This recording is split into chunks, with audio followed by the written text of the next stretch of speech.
Hey everybody, welcome to Drive Facebook Live. I'm Tony Whistler. I have my good friend and co-host Dan Vasquez with me, and we have a couple of great guests.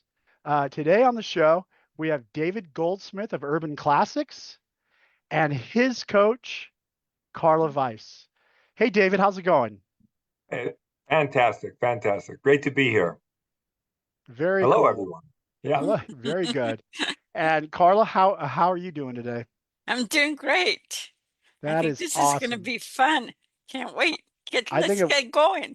I think it will be too. And well, we got to hear from Dan because we can't start the show without hearing a little bit from Dan. Dan, do you got a good joke or anything? A nice story you want to tell? Let's see. Good. Well, the story is the sun's shining right now here in Northern California. It's a beautiful day, and I'm with three of my favorite people, so it's going to be a great show and a great day. Very nice. Very, very nice. Okay, so the first thing I want to do, I always like to start the show with a simple question or a request. David, could you just tell us or the people out there a little bit about you, a little bit about your shop, where it's at, just all the basic Sure. The nuts and bolts of the basics. shop? Yeah. Sure. Well, my shop's in Brooklyn, New York, urban area. I've been in business for, gosh, I think it's almost 40 years now. I've been doing it for a while. We have a, a shop that we have like 11 bays. We're actually expanding a bit more. So we're going to 12 and 13. We have 7,500 square feet. Um, we have two service writers, uh, uh, an office manager, a receptionist. Um, we have a parts manager. Because we're in this urban area, and trying to, we have to move. We have, let's see, in one building we have two buildings. One building we have 9 bays, and we have one doorway, and not a lot of parking. So we have two and sometimes three valet drivers just moving cars around all the time and servicing six techs, keeping them up and running and producing. Um, yeah, we service all makes, all models. We do a lot of, being in a we're in a formerly kind of depressed area of Brooklyn, Bedford-Stuyvesant, but now it's, like many neighborhoods all across the, urban cities. There's been a lot of gentrification, and so there's a lot of money that's come into Bedford-Stuyvesant, and we service, a lot of, you know, Europeans, late model BMWs, Mercedes-Benz, Volvos, Volkswagens, Audis. But we, and then we also do our share, a little bit of fleet work, uh, servicing. We do the Federal Reserve Police and some work for the Secret Service, and we do some work with the Brooklyn Navy Yard, and so we're Oh, pretty big, pretty busy shop, pretty busy very shop. cool. Very Yeah. cool. Now, one of the things I wanted to touch on there a little bit is when you say you don't have a whole lot of parking, what does that mean exactly? Oh boy. Well, what happens is, I mean, we do have a parking lot across the street, which, in the beginning we didn't have. And I've got only the best I could get out of the landlord over there was a month to month. Just always hold my breath every month that he's going to Okay. sell it to put some high-rise building there. But Yeah, we have, sometimes there'll be 20, 30 cars come in. Especially after the weekends, we're always constantly trying to even out our schedule. But, the cars will have parked in parking lot, we'll have cars parked on the street. Um, there's a daycare center right next door to us. So there's a whole double parking situation that occurs. So when cars are being dropped off in the morning, we also have parents dropping their kids off. So Oh, we'll yeah. have a whole city block, literally a whole city block of double parked cars. Um, and it's kind of like a choreographed dance that happens. We have certain areas where cars we try to keep open. So as soon as the car pulls up, my drivers grab the keys, send the customer inside. They scoot the car away and double park it because there's no place to put it yet. We have like this whole thing that has all these cars just show up. We double park them all. We pray that the police are nice to us that day. They usually are. Sometimes they're not, but most of the times they are. And so the rush comes in, and then we have to situate all this stuff. And at the same time, while these cars are all coming in, and of course, you'll always have that customer that drives right into the one driveway that you have for the cars to come in and out. Of And course. they go in with the keys, and there's two guys, three techs trying to pull their cars out to bring their next cars in, and there's total mayhem. And then right after that, like a AAA, we do AAA service. So while that guy's blocking the driveway, and there'll be a AAA guy that'll drop a car right in the middle of the street with a broken ball joint, and the car can't move. So those are the kind of things that happen all day long. That's So we have to be, we have a lot of systems in place. We work very, very, very hard on our on vehicle flow and communications. There's a lot of signals that we all, little high signs, certain clips, and certain where if there's a key here, it means that. If it's keys over there, it means something else. Everybody kind of knows what to do, and usually everybody does what they need to do, because when they don't, I mean, we can log jam real quick, and it right. really hurts us. So it's like the deck of an aircraft carrier is what how I envision it. Kind of, and the thing is that I learned very, very early on in my experience with Drive. I've been with Drive for so many years, and when it was management success, and I remember that 2002. 2002. And I remember in one of those trainings, that image of the technician there, like in the operating room, and where you just they bring the patient in, and he's got his suture, he's got his surgery, whatever he needs, he does what he needs, and go do the next one. We want to keep those technicians working, and there's so many things that can get in the way of that. We have to keep. We have 6 technicians checking out cars at the same time while people are dropping off and people are, picking up. And we try, it's a real, it's choreography for sure. It's nice. Just we don't. So we don't quite have. You're saying your next career is going to be a dance choreographer? Yeah. It's not. We're not quite as good as the Rockettes. Our Well, legs are. Well, you're the next. You're the next Bob Fosse, is what you're telling me. Yeah, there you go. There you go. David, I think you forgot to mention too that you had this hitch thrown into the mix. I think it was for a good portion of last year. They were building on your street, right? So yeah. Tell everybody about that. If that's not enough already, like you got to hear this. Dan was he saw the expression on he'd see me with the smoke coming out of my ears, because they built a whole third of a city block literally across the street from us, or just a couple doors down. They built a 457 unit apartment building, and they did it in 10 months. Well, no, it was a series of apartment buildings. And so while we were trying to do everything that I just described, imagine adding like 15 cement trucks, double parked, waiting online to pump cement, or steel girders, or wow. And sometimes they would have over 150 workers there, and half of them had cars. So like a they nightmare. and there were times literally where my techs, like I'd have 2-3 techs, they would drive, they're doing their test drive, pre-vehicle inspection test drive, and they'd come around and they would block the street off, and they'd have to wait an hour, sometimes 2 hours, before we could get them back into the shop. Wow. And our customer would be wondering, why did it take you so long to get back to me? Well, there you go.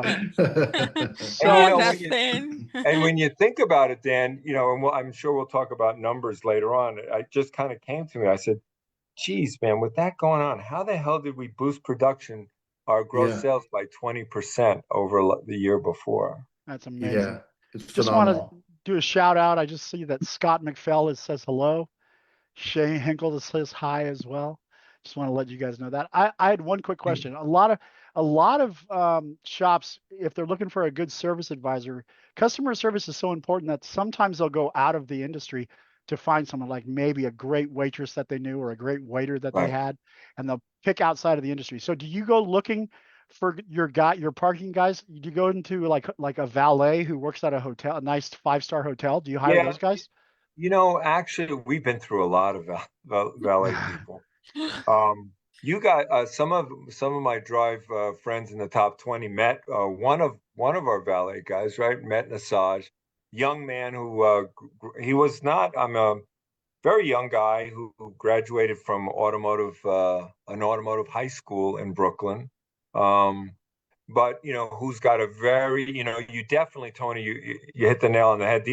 The demeanor and anybody that works for me has to care about other people, and has to be good with people. And those guys are they're the face of the company in many ways. They're the interaction. Plus, these guys are the peacemakers Hmm. with the people on the block and the traffic cops. They're better with the traffic cops than I am.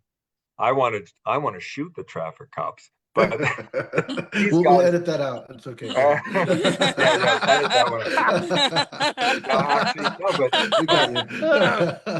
so the traffic will come up and there'll be like a little, they'll have the cherry, the light on the top. Yeah. And there, I said, "Oh my God, here we go." Nisab says, "Don't worry, Dave, I got this." And he goes out there and they talk and how you doing and how's your son doing? I heard blah blah blah, and it's all about those relationships. So those guys, it's about caring. I didn't get, it's not a bad idea, Tony, because we actually need to find another uh, valet guy. But looking at the hotels or Poach the one of hotels, the yeah. guys, we've had a couple of guys from the parking industry, who were worked in big urban parking lots, but it's the care factor and how they are with people, and you really have to be, because there's so much tension out on the street for Hmm. us. I mean, everybody's stressed out, and New Yorkers, they need to get where they're going. So when there are delays, I mean, there were days where, like I'd see Nasaj and the team out there just chilling people out with, like hysterical. When we had the cement trucks and the steel trucks and the this and the that and the kids being dropped off for school and oh, Wow. yeah, you had to be Now, good with people. yep. Now you touched a little earlier on your numbers and how even though you had the, construction and the kids getting dropped off and all that, you still managed to have an up year. Do you want to touch on any of those numbers? Because after hearing that, most people are going to be wondering what was going on in the shop. And I would love for you to Yeah, tell everybody what your numbers were like yeah. from 24 to Well, 25. of course, people know in New York City, we before the pandemic, we were on fire. We were just growing exponentially, and the pandemic came and hit, like it did all over the country. But in the city was particularly hard, and we lost a lot of staff, and difficult to replace. Like everybody had staffing issues, right? Um, and we were running 7 and 8 technicians, but pre-pandemic, and through the worst of the pandemic, we were down to 4. And demand for automotive services in Brooklyn actually grew exponentially because people were afraid of public transportation for health reasons, I guess.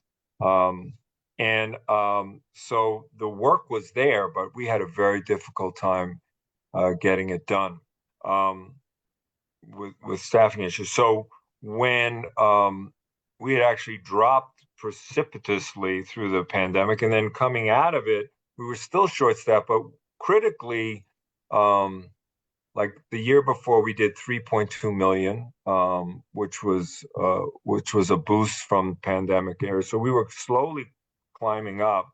But once we found some, we were finally able to replace with some good technicians. We got two more techs, one tech for 4 or 5 months, and then we built up to another tech. We were able to, for a long time, we were not even close to our owner's break even, and it was difficult to bonus. And my service riders were living up with a very high base pay, and Carl will attest to that. But the bonus program was like, yeah, how can we bonus people when we can't? We don't have enough people to produce to hit our owner's break even. Well, once we built that staff level up, it was a game changer. It was like it kind of turbocharged our business, because then I had these service riders who were intensely motivated. They could see the light at the end. They could see okay, wow, we can hit owner's break even now with this staff, and we can get bonus. Well, with Carla's help, we structured a bonus. We're still tweaking, but once we were in bonus mode and we had enough techs, and then we added a shop floor manager, which in the beginning was me. Things really grew. So believe it or not, Tony, we grew by our gross sales grew by 20% over the year before, but we had only got the changes in the last 6 months. Wow. That's amazing. That is So really great. my accountant was like, what the heck are you guys doing over there, man? He says, you put these changes in 6 months ago and you're 20% above and your margin's better than the year before. Like, what? He says, man, next year you should be making some real money. Because of course we were catching up. So I'm very proud of our team and what we've accomplished. There was a lot of focus. There was a lot of drive. No pun intended, guys. It's intended. Yeah. But and there's been some really difficult times, and we're still struggling through a lot of things, but we have a lot of wins there that I'm very grateful for and happy with. And we're really, it's the numbers, 6 months in were the changes, and we grew by 20%. So with all concrete trucks and steel girders and all that kind of Very stuff nice. that you'd normally, I think if you think too much about how impossible it is, it becomes impossible, right? Exactly. That's exactly true. Now I have to say something, guys. This is very important, because an old great friend of ours is watching, and I don't know if Dan knows her, but I'm sure David knows her, and Carla knows her, and I love her, and we all know her. Sari Edwards is watching right now. So oh my God! Hi, Sari. Hey, say Sari, hi to hey. Sari. Hey, Sari. All right. It's awesome. I'm glad that she's watching. Anyway, wonderful. That's really great. Okay, so now why don't we take a little station break, Dan? Oh yeah, let's do that. Okay, everyone. So this coming Friday, the 23rd, we're going to be back at the normal time, 12:30 Pacific, 3:30 Eastern time, and it's going to be Tony and myself. And what we're going to be doing is we're gonna sit down and have a practical discussion about running a paperless shop and taking your shop digital. And so I think everybody out there probably knows me by now. It's a topic that I'm very, very passionate about, and I hope that we'll have a lot of attendees, because I know it's going to be a great show. We're really going to break it down. We'll talk about my shop, and we're also going to talk a little bit about our workshop that we have coming up on February 17th, the Paperless Shop workshop.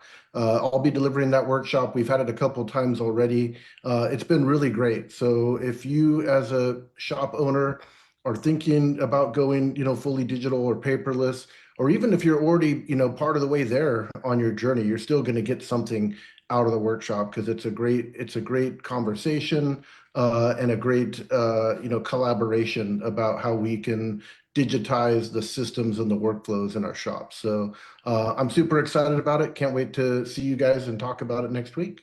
And back to you, Tony. Very cool. I'm excited about that one too. And that Me brings me too. to, yeah, that's a natural question. How close are you, David, to being fully digital? Well, it has been a real struggle for us to especially because of coming out of a kind of a dark period financial, like making the switch. We've kind of been gradually moving ourselves. Some of the things we started with just internal communications within the shop. We went to a kind of a WhatsApp type of thing, so where we could reduce the amount of back and forth between the techs, like physical back and forth between the techs and between each other and with the front. We also redesigned the way we were texting with our customers. So and that's really helped a lot. DVIs have been, a real sore spot for us, and we ironically, throughout the last couple of years, we've been like working on this thing, and literally yesterday, we did what I think is the final redesign, and we're running it, and everybody's very, very excited because we know like where the, the communications within the shop and with our customer base, anything that we can do to increase the flow and the rate and the quality of the communications is going to be just a game changer for us. In fact, that's what we've been having serious conversations about, okay, well, we did 20% last year. We're going to do 20% at least next year.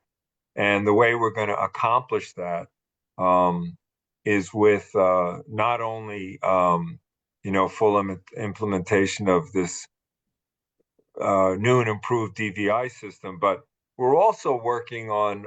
We had a kind of a little bit of a hodgepodge of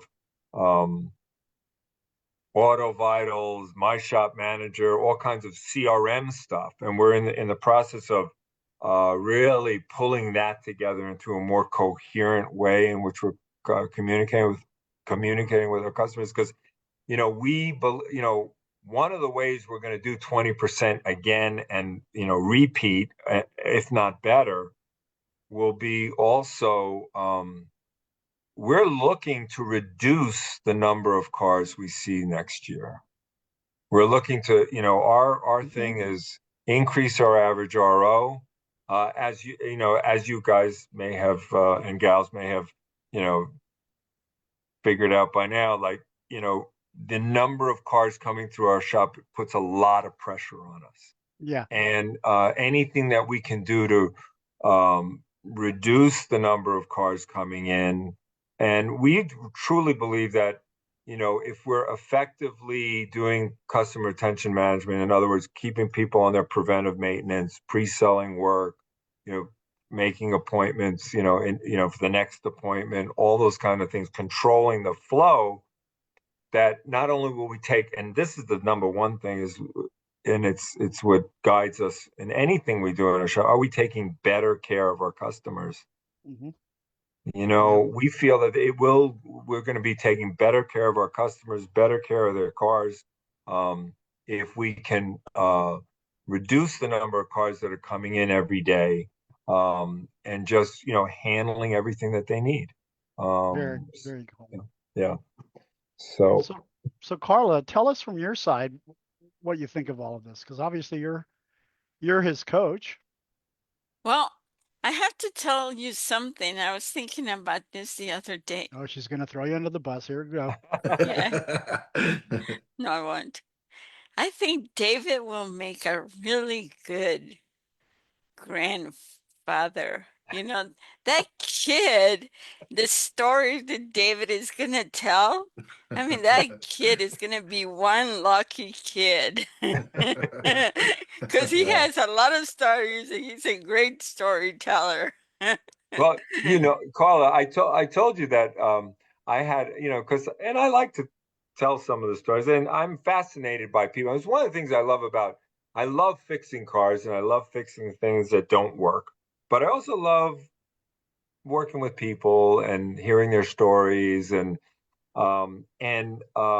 I mean, we got some stories, right, Carla? You've heard some stories, you have and like stories. I have we have a friend and she was in publishing. She worked for HarperCollins, and she's telling her boss like about the stories, like some of the things that are happening at the shop. And they actually made an offer to me for a book. They said, okay, just write. And she said, I'll be your editor. I mean, are you kidding me? This would be like Barnes and Noble, like Father's Day, put it up there. We were going to call it Parts and Service, because I mean, all of us shop owners have stories, but yeah, we got more than a few. No, I love that idea. I mean, so Yeah. you need to call her, and actually, I would read that book. Wouldn't you read that Yeah, book, Dan? I'd then read of it. course I'd the watch the next thing, reality show too. So. yeah, well we all remember Taxi, right? I mean, I just Yeah, could see a little Louis, Louis. we got a little For Louis. for you We could young do that. folks, that's Danny DeVito, by the way. Just so all Yeah. you young people that have never seen Taxi. They Yeah. might not even know who Danny DeVito Yeah, I was is. going They to don't say, know who Danny They DeVito haven't is. seen Taxi. They don't know who he is. Yeah, so we all many times, or we were talking about it, right, Carla? As the wrench turns. That's Another it. episode of As the Wrench Turns. I can tell you that I know that whatever happens talking to David every week, it will be entertaining. So Good, so bad, now or indifferent will be Right. completely entertaining. so if you're recording those coaching calls, they have the little recording, for Yeah. training purposes, but this one would be like for content purposes for the TV show. Yeah, exactly. There you go. Hey, Yes. so I heard, speaking of which, I heard that you used to have a radio show with Yeah. Peyton Knight, which is now, how close are you to Knight's Automotive? Oh man, we're far away. I mean, he used to travel all the way from Ledgewood to. We were in for a long time. We were in ABC Studios, right by Lincoln Center, on the west side, and then we were down in his WR Studios down by Wall Street. For him, it was like over an hour drive. Me, I just boom, from Brooklyn there, it was like 20 minutes or something like that. But yeah, it was a consortium for automotive education, and I was actually on the show for 32 years. I did that show. Wow. And it was a live show, Saturday mornings, live New York talk radio. Oh boy, talk about stories. and it was a panel of automotive experts, and Peyton was one of them. I was, and there'd be like 5 or 6 of us at the microphones, and we would do weekly interviews with automotive experts, people from automotive journalism, consumer reports, stuff like that. But then we would also take live calls, and people would call in and say, hey, I got a Buick, and I brought it in, and I brought it to the dealer 3 times, and what do you think I should do? So it's like click and clack, Kind of. Yeah. My favorite one was when I got a call from a guy, because I had, my company was Urban Classics. I used to do a lot of classic cars. I do far fewer of them now, but this guy calls, he said, oh, this one's for Dave Goldsmith from Urban Classics. He says, I got this 1972 Cadillac, and it's got, like, I think it was like 150 miles on it. I said, 150 miles? That's all? I mean, you haven't been driving the car. And he said, no. He says, well, I was a guest of the government for a few years. We know what that means. I was going to ask if Jimmy Hoffa. I said, geez, how many decades were you a guest? He says, more than a few decades. Oh, wow. So my Jimmy, it's still in my garage. What do I do? So my Jimmy Hoffa joke wouldn't even land because it would just be too real. Yeah. Jimmy Hoffa's in the trunk. Yes. So we used to that was a lot of fun calls. And yeah, and Peyton was on the show, and yeah, it was a wonderful experience. And unfortunately, again, the pandemic, we lost funding. It was a not-for-profit, the Consortium for Automotive Education. A lot of us were automotive educators. I used to teach at Bronx Community College, and some of us weren't educators, but we were, into supporting automotive education. And so it was like a public service. We all contributed some money to do the show, but then we also had sponsors, and we lost the sponsors during that time. And we continued the show for a while on Facebook and YouTube and this, that, and the other thing. But when we lost our producer had retired, and then we had to hire somebody for $100,000, and Yeah. nobody was willing to cough up that money. So Well, you're not gonna believe this, but we've already hit the mark. We've already hit our 30 minutes. Sounds I like we do were want just to getting make. started. I know. I want to make one quick announcement. Delawrence Moore says hi, so I want to let everyone know that they're watching. And then I want to ask you one last thing, David. Is Sure. there anything you want to say as a final sign off for the show to anybody who might be watching? Wow. Well, I think that we were talking about the impossible, and it's really you can face adversity and just think about how beat you are before you even get going, or you can be or you can just say, well, this is what needs to be done. Let's get let's get our hands dirty, figure out, and just get it done. And things that really would seem impossible. Some of the things we talked about today, like you can't run a shop like that, but you can. And things that you think you can't do, if your team cares about people and they care about each other, and you build those relationships with each other and with your customers, the impossible becomes quite possible. So Very nice. yeah. Thank you so Awesome. much. Sure. Okay, so that's all the time we have for the show this week. Please come back next week and watch us. And so for everybody here, Dan, Carla, David, and myself, have a great week. Thank you, everybody. Bye. Bye.